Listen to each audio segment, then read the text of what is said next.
Odinga, vile tumeambiwa hapa, tulimjua kwa majina tofauti tofauti: Agwambo, Jacob, Tinga. Lakini kama Wakenya kutoka kona zote tulimjua na tukamheshimu kama baba.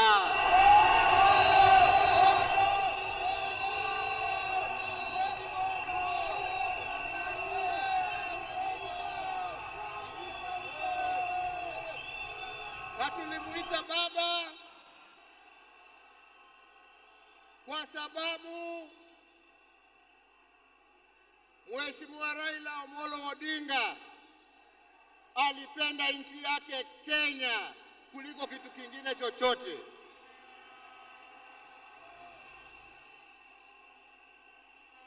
Mheshimiwa Raila Amolo Odinga alikuwa baba wa wote, hakuwa na ukabila, na alipenda nchi na wananchi wa Kenya wote.